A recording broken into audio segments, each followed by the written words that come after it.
This podcast is a production of the Brickyard Network. To find out more about our lineup of ceramic podcasts, visit brickyardnetwork.org.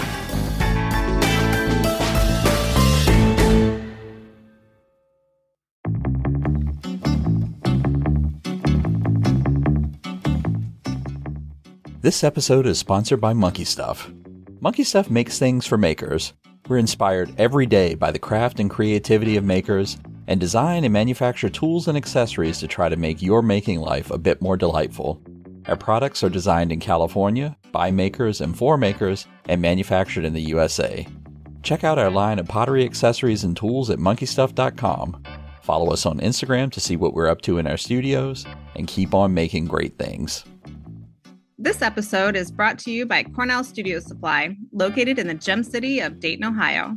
Find all your pottery and ceramic sculpture equipment and supplies with the best customer service and world-class workshops. Join us January 16th through the 18th, 2026 for a colored clay and material inclusion workshop with Chris Alvashir and Jillian Park. Visit CornellStudioSupply.com to sign up.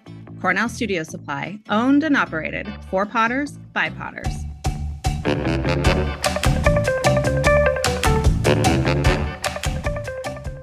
Hello, my name is Kathy King, and welcome to the For Flux Sake podcast. I'm coming to you from the Harvard Ceramics program in our fair city, Allston, Massachusetts.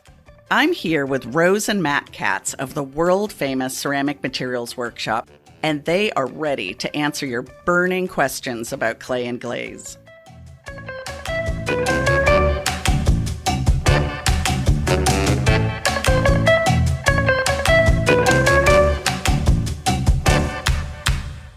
Well, hello, Matt and Rose. Hey, Kathy. Hello, Kathy. Well, this is a very special day because we're having guests over. Uh-oh, we better be on our best behavior. I know. I need to put my sculpture in the dishwasher. Hold on. Shove everything in the closet. Today, we have the authors of a new book, Amazing Glaze, Food Safe Recipes. And we have Gabriel Kline with us today. Say hey. Hello. And Bill Collins. Hello. Hi. Thanks for being here. Thanks for having us. We appreciate it very much. It's a pleasure. Absolutely. Thrilled to have you here. And it's good to have some other nerds to Right. I know. It's on usually the nerd just show. To confirm our notoriety. Yeah. Oh my goodness. Well, first off, why on earth would you take on the daunting job of writing a glaze book in a world where I'm sure people are going to email you their thoughts and questions? That's a great question. We knew we were going to get into it. It's a question that I've faced as a studio potter over the past 25 years of producing functional work, right? What is food safe? And had come across what feels like dozens of different definitions, a lot of which were vague, and felt like it was something that the field is sort of asking for, like this unresolved question of what is the definition of food safe with regards to functional pottery. So it sort of came out of, the practice of really trying to create an object that you can get behind that's going to be durable and versatile. And if a restaurateur wants to pick it up, could go through an industrial dishwasher 20 times a night, while giving everyone involved, the maker and the users, the peace of mind that it's a safe object to use. So I think it's a really old question in ceramics. And what was really exciting about it was to have Bill approach me and tell me, hey, I've got all of this really amazing testing equipment. I think as studio potters, we also hear, oh, send it off to a lab. But nobody really knows where the labs are or what's involved there or how you prep your pieces to get into it.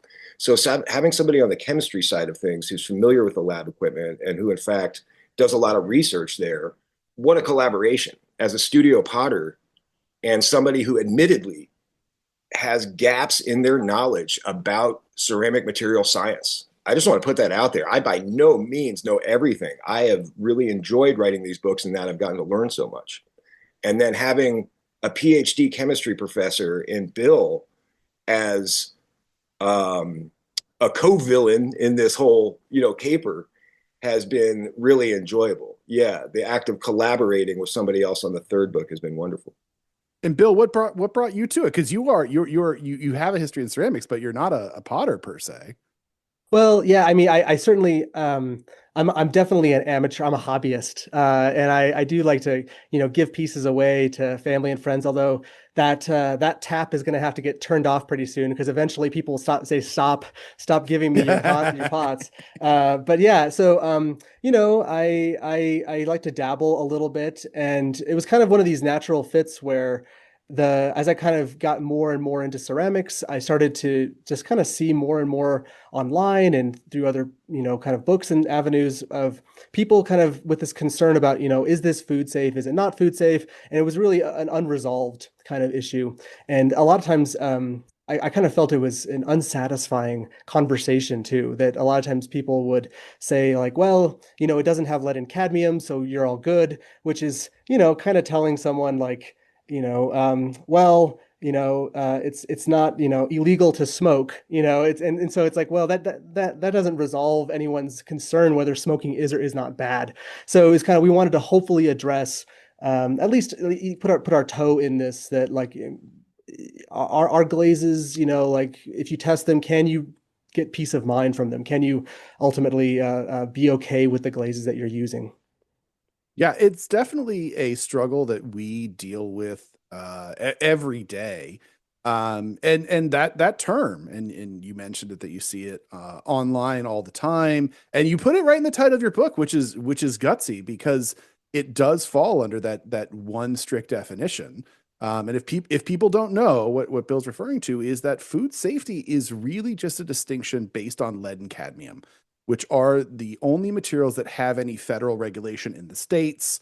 And for the UK and EU and Australia, those materials are regulated. And those are definitely materials of concern, but that's it. And to call something quote unquote food safe, all you have to do is literally just not use lead and cadmium.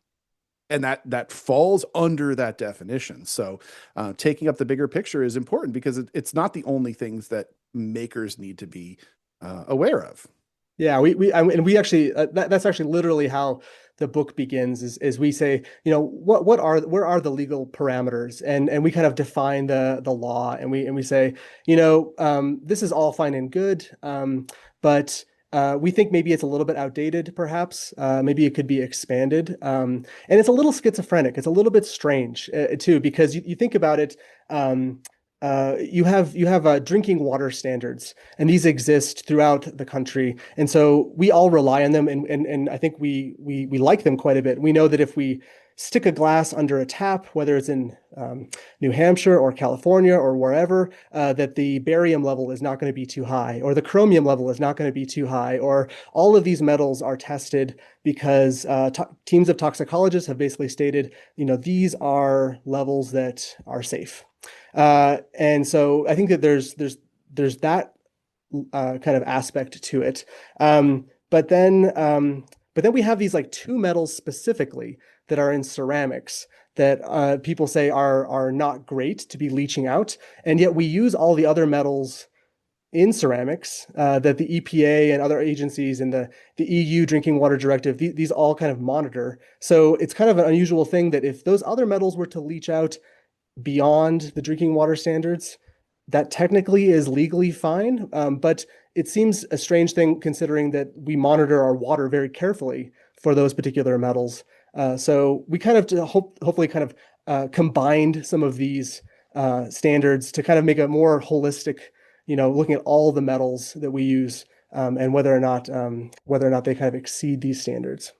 Yeah, and it's great because we do have to figure out a standard. And a lot of people, we've faced it a lot of a lot of people will try to say, oh, the standards don't matter. And, I think I would say, that we have to propose something as a starting point for having an open conversation, because they also do change. I mean, talking about the EU is in sort of this constant cycle of revision that they keep threatening to get more serious about a bunch of stuff. Yeah. They're putting chrome and cobalt on the table. They're putting a couple of things that really are going to be of a concern as we continue. And unfortunately, although many of us are like, I got into pottery to make something beautiful, like we're now responsible for these materials. And I also think one of the things that Gabriel was really great about, and kind of helped with the tone of the writing and crafting a lot of the ideas behind the book, is that we really wanted to be forward with, we're not here to fear monger either, because I think that there's a lot of chemophobia, people who are scared of chemicals, and that's not what we're about. People shouldn't be scared of chemicals. We should be offering peace of mind, but also we spend actually a good amount of time in the book talking about the chemicals themselves. We talk about each element that we are analyzing, and that a lot of the elements are actually critical micronutrients, that in fact you have to get manganese in your diet because it's for wound healing. You have to get zinc for DNA synthesis. You have to get a lot of these elements that we're testing for in your diet, but you just don't want to get too much of them, and so we talk about, like, I guess we approach this from a chemically friendly standpoint. And listeners to our show know that we collaborate with our friend Sarah, who's a toxicologist, and she had taught us the toxicologist credo, which is that the dose makes the poison. That's that right. A lot of the stuff we need it to live. It is good for us. We don't have to be afraid. And my thing has always been of in ceramics, I think we treat health and safety concerns like when Rose and I, when our kids were young, we'd be like, don't touch the stove. Fire bad. Fire will burn you. And now our eldest is in high school and he can get up and make his own breakfast. Like, he can cook his eggs, because you learn context. You learn how to be rational and safe without just using fear. And I feel like a lot of people in ceramics never get past the fear stage. Mm-hmm. Agreed. Primary goal of the book was really to, dispel fear, dispel some of the myths that are out there, and make people feel more comfortable with the materials in general.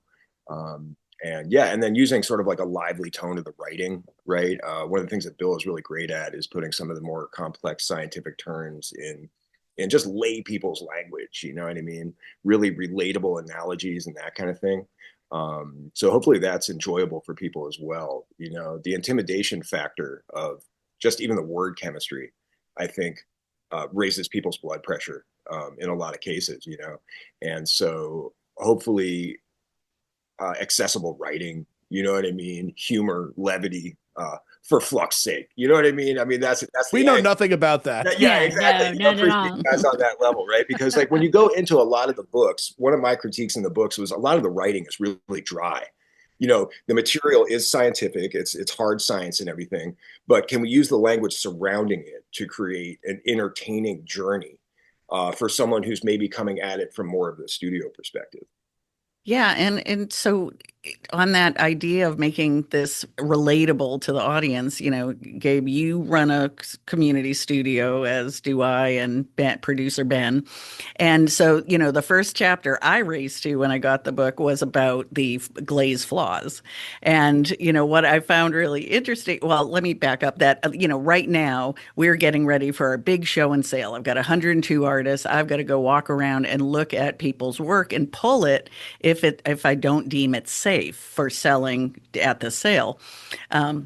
So what I thought was interesting is, like, on the cover of your book, you have this highly crazed glaze on it. So can you talk about that? Yeah. Absolutely. Yeah. We debated that one a little bit, because the conventional wisdom is that crazing is bad, right? What you can't see on that, the image is cropped. There's a liner glaze in that picture, right?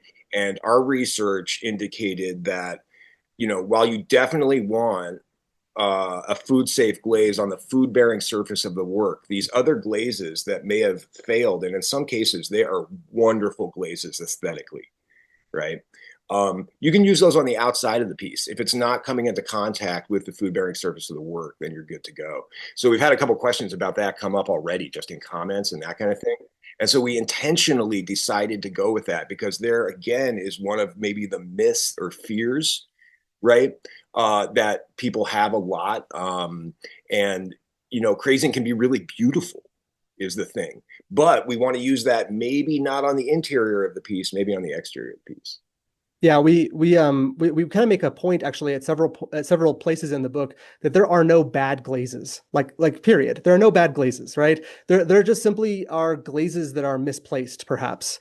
And in fact, in the book, we have a whole section of glazes that failed badly leaching. Like we have a metallic glaze that's outstanding that leaches incredible amounts of manganese.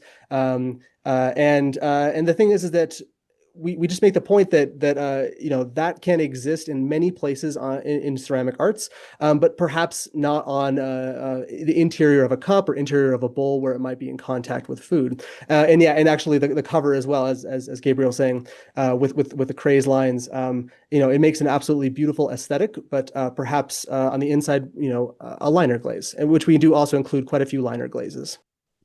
Yeah, crazing is a difficult one because crazing in particular, a lot of people get really concerned that when a glaze crazes, and for those aren't familiar, it's literally the glaze cracking.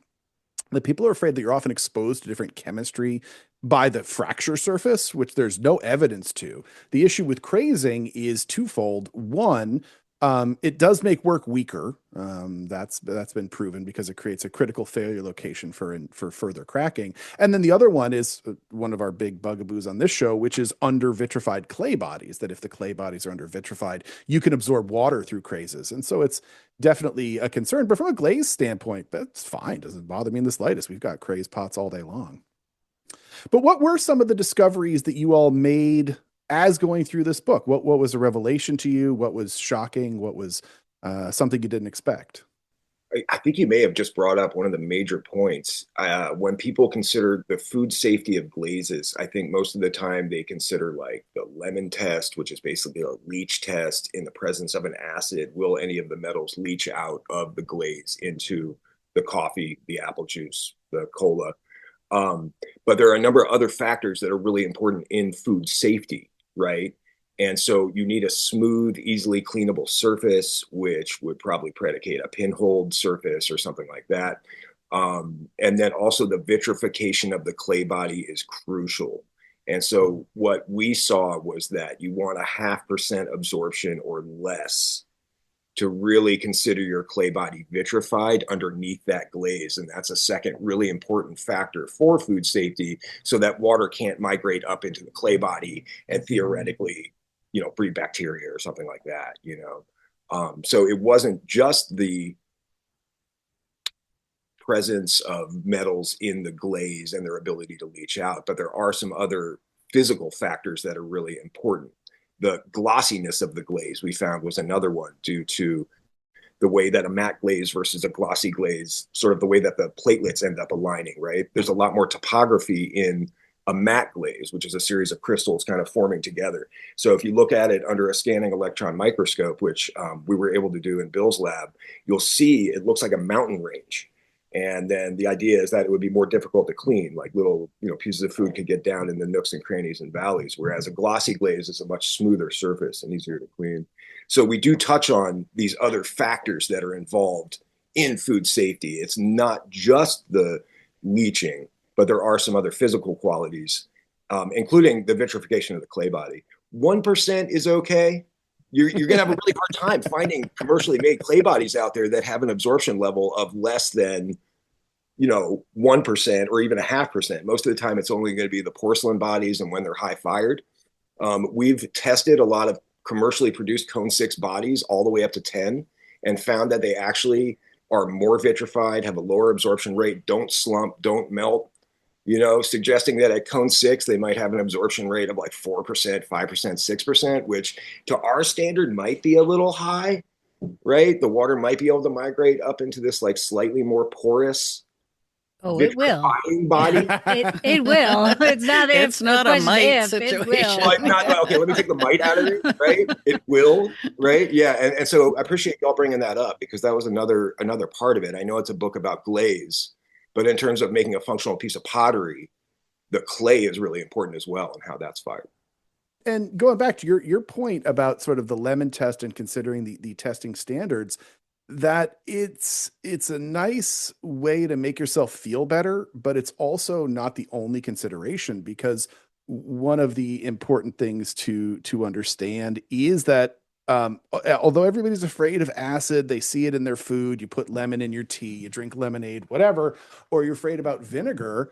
Attack from alkaline materials is actually a much bigger problem in ceramics because all soaps, all dishwashers are alkaline. So every time you put your mug in the dishwasher, it is being attacked by an alkaline material, which is just, if not more corrosive. And so those durability standards make a huge difference. Yeah, and alkaline solution and hot temperatures too in your dishwasher, which Definitely. Yeah. Today's episode is brought to you by the Rosenfield Collection of Functional Ceramic Art. The collection exists as an online source for research and inspiration, featuring photos of thousands of objects made by over 800 artists. The images are high quality and can be used with no permission required. To find out more, visit www.rosenfieldcollection.com.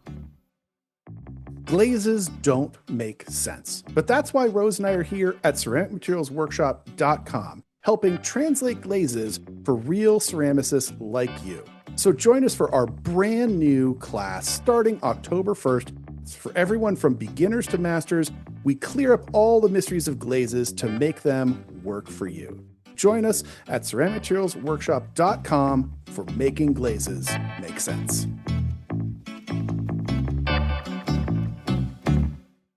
Bill, what was a revelation for you? What was something you found that you didn't expect coming? Well, I mean, I don't know if this wasn't necessarily like a specific revelation, but I think that it was kind of a really cool find. And this kind of this goes back to, I know a lot of things you guys talk about in your classes about achieving a proper melt. We were able to do some really neat experiments in the book where we actually were able to do scanning electron microscopy on glazes at many different cones. And if you ever really want to see a glaze truly fail a leach test, under fired is the king or the queen, if you will, of leaching, because I've had some extraordinarily fail leach tests from under fired, and it's kind of neat when you can take things up to when they are totally melted, and you can see how they effectively how the leaching goes down until it almost kind of like stops, which is a cool result. Well, it's the completion of a chemical reaction. And that's something that we've always said. And if the glaze is under fired, the chemical reaction is not complete. You have not made your glass, and the glass is the surface. So that's a hugely profound statement of like understanding when your glaze is mature and how to recognize the maturity. I will say, going through the book, the thing that really got me was the diversity of chemistries that passed your testing, because the one thing that I will always hear that will drive me crazy is a lot of people will talk about, phase separated glazes, which we just don't know is like all the streakiness that when you see that opaque streakiness in a glaze. That's a chemical reaction called phase separated. I've been told 100 times that phase separated glazes can't be food safe, that they inherently have low silicon alumina levels, and anytime you get a low silicon alumina level, that glaze is going to phase or is going to fail. But I'm just looking through here and I'm seeing Gavin's purple that passed, and I bookmarked them. And Fancy Pants purple, that one passed, and Sick Red that passed. That's a great glaze. Like all the phase separated glazes I saw in here, they all passed your testing. Totally. I don't know if there's really any evidence, at least from our testing, that having phase separation necessarily destabilizes the glaze. So I think that that might just be, maybe people think that it looks chaotic, therefore the chemistry must be chaotic. But I think it probably looks chaotic because you're getting like opalescence, and you're getting these kind of like small amounts of silica pockets that are kind of creating variegations, which are really pretty. But yeah, I don't think it necessarily impinges on the chemistry necessarily.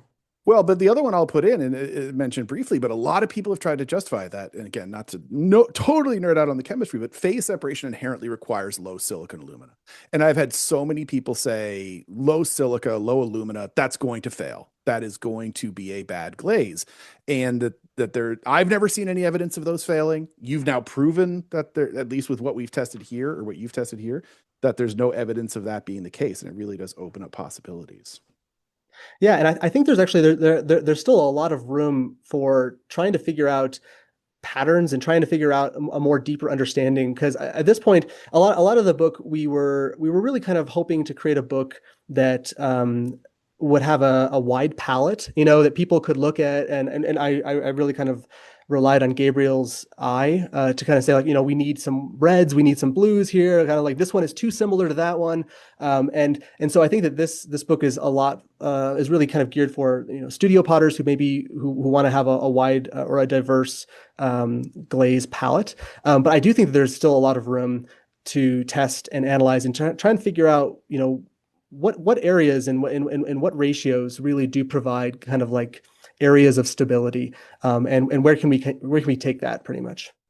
And finding that stability is a big deal. And I mean, Bill, I should fully disclose, Bill and I have been friends for a while, and he's done some of my coursework. And I guess I should disclose, I did do a technical edit on this book. I was just looking for minor things, and no commentary in my contribution. No, you were awesome.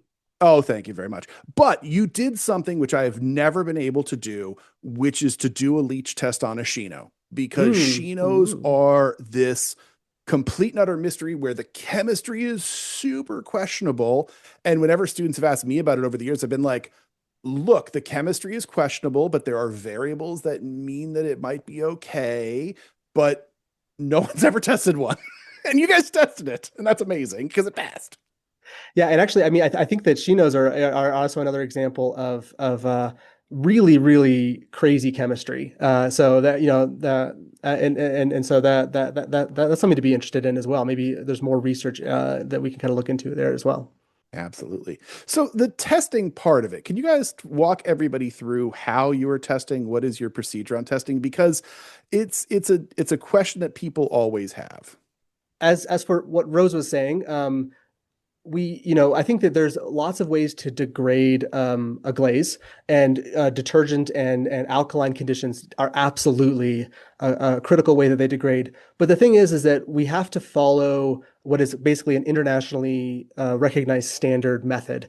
And this is so that if someone in Japan tests a glaze and someone in South Africa tests a glaze and we test a glaze, we can all kind of apples to apples compare. And in this case, effectively, we use a chemically controlled version of vinegar, effectively. And we immerse a tile with a known quantity of glaze, typically 1 gram per square inch, on a test tile, and we immerse it for 24 hours at room temperature. And then we remove the tile, and now we have a vinegar solution which may or may not have metals that have leached into it.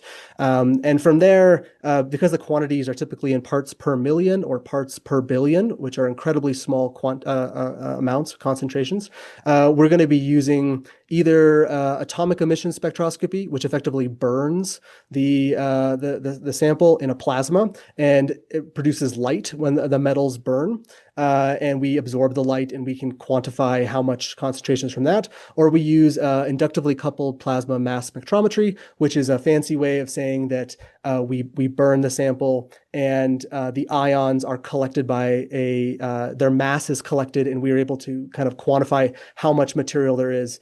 And from those two different ways, we can figure out very, very, very small quantities of metal in a sample. Wow, that is some sci-fi stuff right there. For me, that was wild. I love it. But it is very scientific, because it's testing that not everybody knew. Rose and I, everybody knows we run a glaze chemistry lab. We are not set up to do that testing. No, not at all. And if you are, it's very expensive, if you're trying to get a lab to do it. So having this as an opportunity for Bill and Gabe to dive into really is quite a treat for the community, because even actually, going back to when I was working in lab research at Alfred University, we didn't have this equipment to do. So it really is a thing. But I guess then that does turn to the flip question of what's everyone's perspective now, having been through the book and having sort of putting information out to the public about what the public should think. What should they do? Should they test? How should they test? What's important for users and for readers? one of the things that we tried to do in the book was give people the knowledge as to whether or not the glaze needs to be tested for leaching at all. There are a number of glazes, and we have a whole classification in the book of glazes with nothing to test for. So, we tested, figuring that there was no lead. There is actually cadmium in the encapsulated red stains. And so, we were in actually all of them, to be clear, Yeah, every all encapsulated wow. red stain on the market has cadmium, every Yeah. single one of them. And there is a drinking water standard for cadmium that we used in our tests, right? And we found glazes that had, very,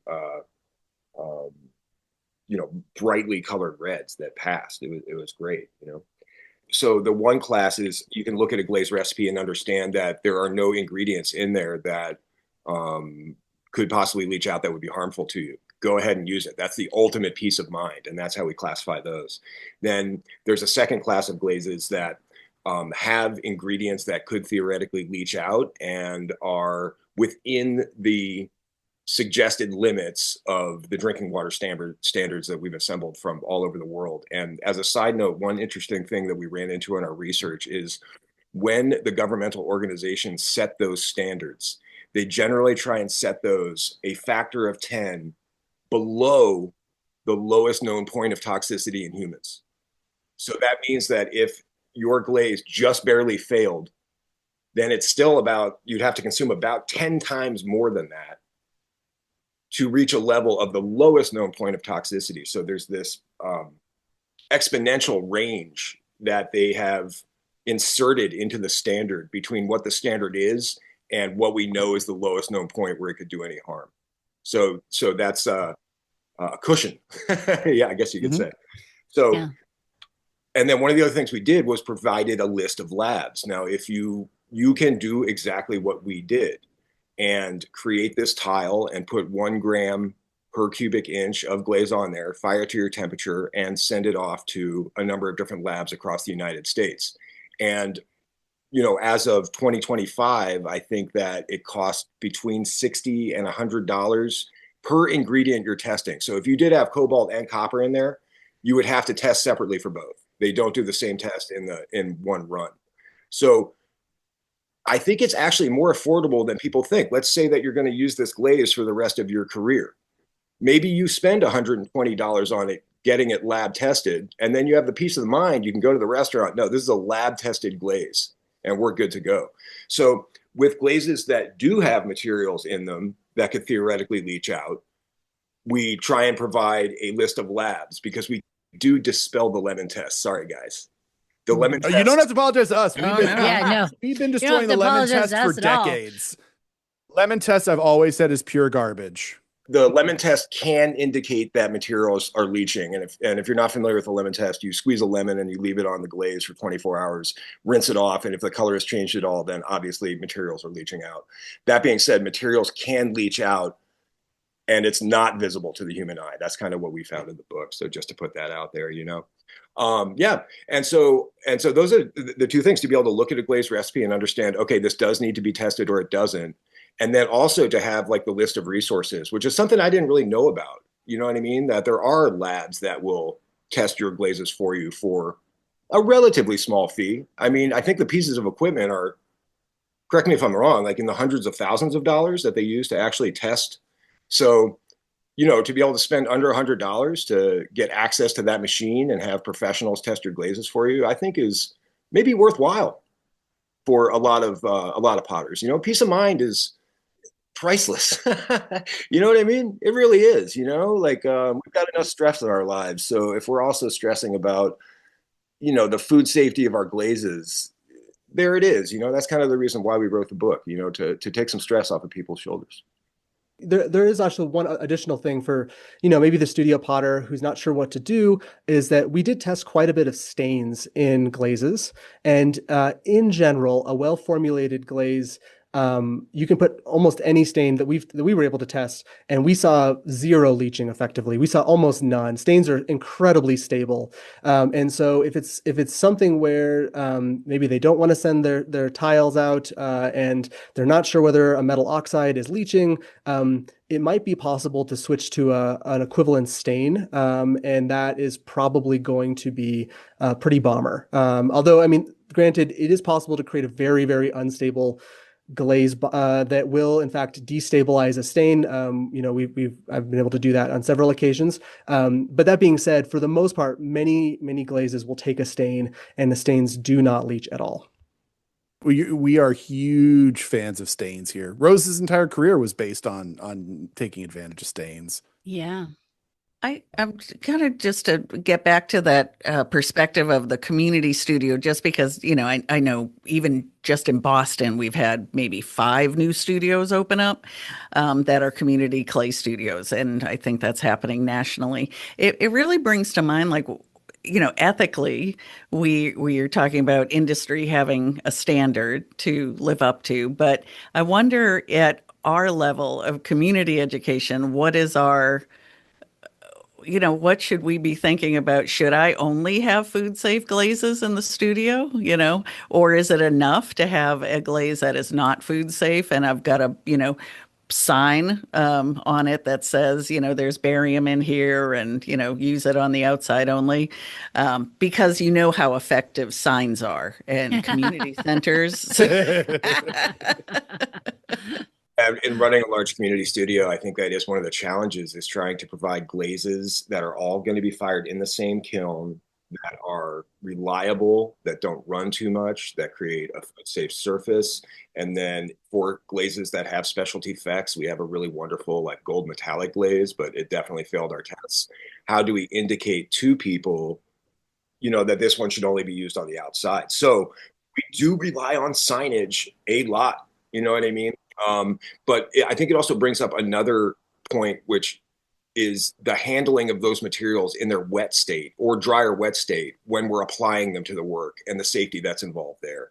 So, we do stock nitrile gloves for people. Okay. We definitely, have, when we're mixing, we have everything vented in the fume hood, you know what I mean? We're wearing dust masks and everything. And that initial tour of all of the new students and that first introduction to the glaze kitchen, I feel like is really, really important. Again, to familiarize them with the materials, to have an understanding of, safety first with these, because some of the materials, there's dry barium, there's, the copper, the cobalt, all in their dry forms. And so you want to handle those appropriately, right? Apply them appropriately, fire them appropriately. And that's all involved in creating a safe piece of pottery, not just for the people who are going to be using it, but for the person who created it. Like the act of creation needs to be a safe one as well. So that community studio, the act of being able to educate people with regards to these materials. And again, the book is sort of an extension of workshops and classes that we've done at Odyssey, and trying to use that, again, that levity, that entertaining voice, that human connection, to sort of introduce people to what's some serious science and materials that we want to handle effectively and safely. Yeah, that's not realistic for me to be able to have every student be able to be in that space materials wise. And also, like, Harvard doesn't let me do it, but it is open to staff only who work in there mixing. But we do get around that by offering, classes from Ceramic Materials Workshop, and then the students are able to take that class and then have access to that room and those materials to be able to complete their projects. So that's kind of how I got to what you're describing. So learning responsibility is a distinct practice that you have to build up that relationship of knowledge and understanding and respect and all of those things coming together. In general, one of the things we found in the book was that even though we did have a couple of glazes that did fail, well over 95% roughly of the glazes passed. And so that was one other thing that we just wanted to focus on, is that we think that working with clay, with a couple of safety first aspects, like wearing a dust mask when you're working with anything pulverized, is really actually a pretty safe activity. You are dealing with electricity and gas, a live flame, so again, there are some parameters. We really want to be respectful of the materials and of the fuels that we're using. But a couple decades deep into my career, I do feel like I'm in very good health, I got to say. And some of the fears that people have with regards to maybe silicosis and that kind of thing, it is out there, but it might be a little overblown. That's generally going to affect people who are working in like mines and that kind of thing. And so in a studio setting, if you're coming into the studio once or twice a week, I'm going to go ahead and say it. I don't think you need to worry about silicosis, right? Like I've heard it mentioned in the studio for decades and decades, and I haven't ever run into anybody in the thousands of people I know in the field who is suffering from it. If there is somebody out there who is experiencing it, I also want to extend sympathies there. But I haven't run into anybody in the studio production in my days who's suffering from it. So it's in general like a very safe, enjoyable activity. Oh, actually, we've talked about that a lot on the show, actually, that when you look at studies, and there's been studies done by the government that show that silica exposure in a ceramic studio is extremely negligible, almost to the point of not being detected in ceramic studios. And I've actually just did a large talk on this, and I've only found one case documented of a person in the arts contemporarily who has been diagnosed with silicosis, and it was a teacher in Australia, and everything else is purely anecdotal, and that there's really no evidence. And the thing that I have found historically when people are correlating silica is that you can find a distinct decrease in silicosis rates with decrease in American smoking rates, and that there are correlations to exposure that may have just been smoking correlations. That anyway, that's a whole other thing. Mm-hmm. Yeah, that's a whole different conversation. Let's curb it in here. Yeah, I was going to say that fear mongering was the only way we got people to mop and clean their wheels. So thanks a lot. Great. The boogeyman's going to get you. Jeez, Gabe, I can't believe you gave away our secret. Now they know. Well, it is a great book, y'all. Why don't you tell everybody you give it the official naming, where can we find it, what they should look for under their holiday gift giving? So Amazing Glaze, food safe recipes, and you can get it on Amazon or Barnes and Noble, places where books are being sold, and it's out right now. And we're hoping you're gonna enjoy it, and hoping that it'll add something to your studio practices, and that you'll have a great time with it. Well, thanks for all your hard work. It really is something that the community benefits from. So very much appreciated. Thank you so much for having us. Thanks for everything you guys do. Really appreciate it. Well, folks, that's it for this week's episode of For Flux Sake. I'd like to thank the listeners who submitted questions this week. And if you want your question answered on the show, shoot us an email at forfluxsakepodcast@gmail.com. So join us next time. And when in your studio, remember what Rose always says. Always remember to test, test, test.